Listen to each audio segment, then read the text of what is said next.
Sometimes, the greatest tragedies in sports aren't defeats, they're wasted greatness. Nikola Jokic is not just the best player in basketball, he's a once-in-a-generation genius. But even a genius can't save a team crumbling beneath him. The Denver Nuggets had a championship. They had momentum. They had the best player in the world. And somehow, they let it all slip away. Now, the man who never complains, never asks out, and never plays for drama, is dragging a broken roster toward the edge of collapse. And the worst part?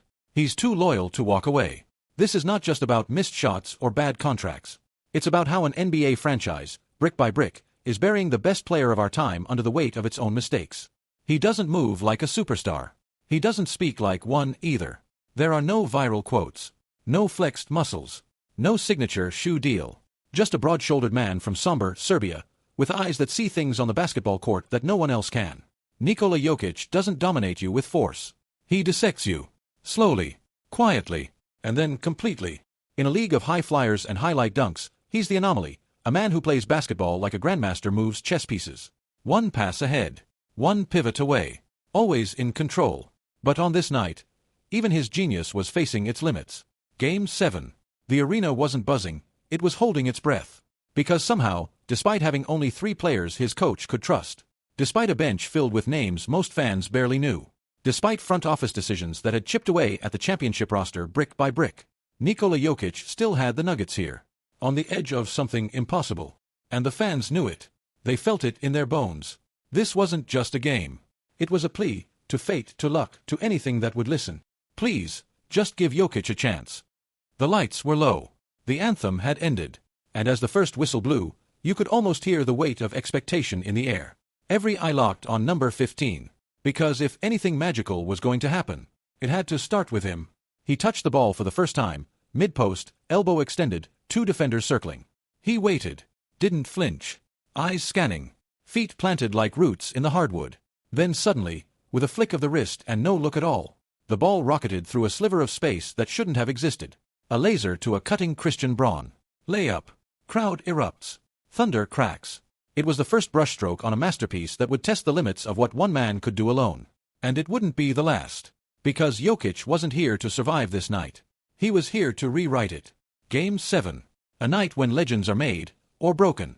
And Nikola Jokic, he stepped into that arena with nothing but pressure on his shoulders, and no one at his level beside him. Oklahoma City had depth, youth, firepower. They were the most complete team in the league.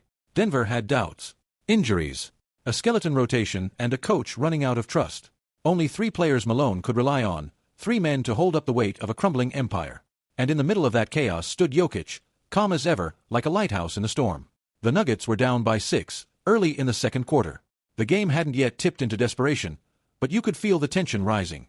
Oklahoma City's defense swarmed like a hive.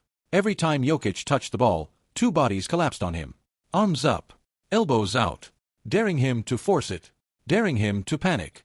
But Jokic doesn't panic. He calculates. He caught the ball near the elbow. 2 defenders instantly converged. No dribble. No escape route. Just stillness. To the crowd, it looked like a dead play. A lost possession. Another wasted trip. But then, Jokic's eyes flicked, not to the right, not even directly at the lane, but somewhere in between. And suddenly, without warning, he snapped a bounce pass behind both defenders. It was so fast the camera almost missed it. A perfect, slicing pass, low, sharp, and impossibly timed, threading the ball between legs, across traffic, into the hands of a cutting Christian Braun. Layup. 2 points. And then, explosion. The crowd, quiet and breathless just seconds before, erupted. Not the kind of cheer you hear after a dunk or a deep 3. This was something different. This was the sound of witnessing genius. The sound of 19,000 people realizing they were watching something no playbook could explain. The bench jumped up. The announcers tripped over each other's words. And Jokic, he didn't even react. He turned back, expressionless, to set up on defense. Like it was routine. Like it was nothing at all. But it wasn't nothing. It was the moment the game changed. The moment OKC realized they weren't just playing against 5 guys in Nuggets jerseys. They were facing a mind that saw the floor like a chessboard and moved pieces before anyone else even knew a move was coming. It was the first roar. A sound not of domination, but of disbelief. Because that pass, that impossible, invisible pass, wasn't just a play. It was a message. I'm still here. I'm still capable. And you're going to have to drag me out of this series, because I'm not going quietly. In that moment, the Denver crowd found its voice. And Jokic, the quiet conductor, had just begun his symphony. Fourth quarter. 3 minutes left. Season on the line. Down by 4. Everything that came before, the surgical passes, the silent leadership, the bursts of brilliance, had brought them here. But now, it wasn't about plays or IQ. It was about survival. Nikola Jokic stood at the top of the arc, ball in hand, legs heavy, lungs burning. He had played nearly the entire game. His teammates looked like shadows of themselves, exhausted, cold, afraid to shoot. The arena had gone quiet again. But not out of fear. Out of anticipation. Everyone, every coach, every analyst, every fan glued to the screen, knew what was coming. Oklahoma City saw it too. They tightened the double team. 2 defenders smothered him, arms raised like steel gates. But Jokic didn't rush. He didn't blink. He took one jab step, slow and deliberate. Then rose, not like a man jumping, but like a mountain refusing to bend. The shot left his fingertips, a rainbow arching against a black sky. It soared higher than it had any right to. Hung there, suspended, almost reverent. And then, splash. Not a rim graze. Not a friendly bounce. A perfect, defiant, soul-crushing swish. The arena erupted. It wasn't a cheer, it was a detonation.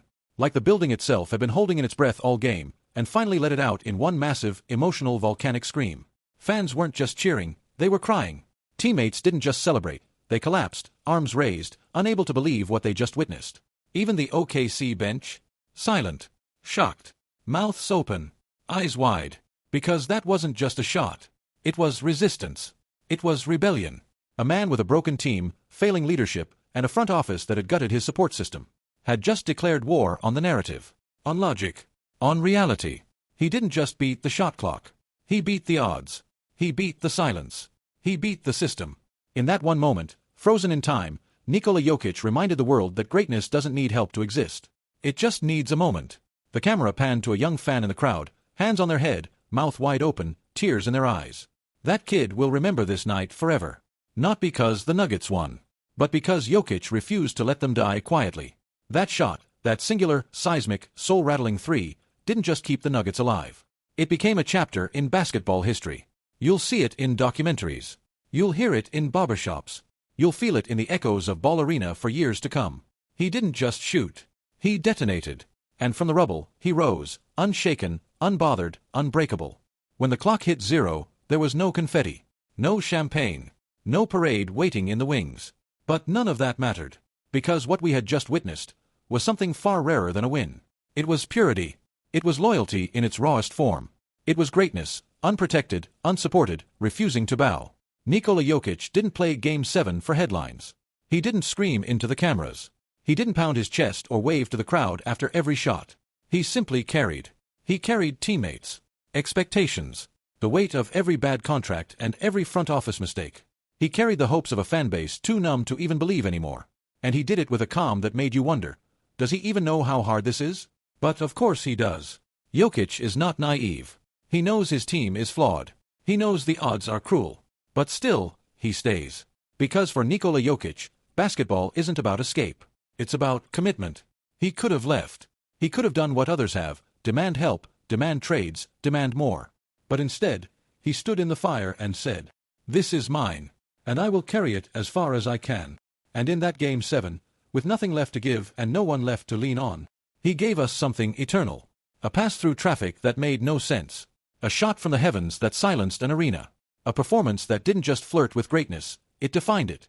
Years from now, when fans talk about the purest form of basketball, when they debate what it means to be great without help, without drama, without a super team, they'll remember this night.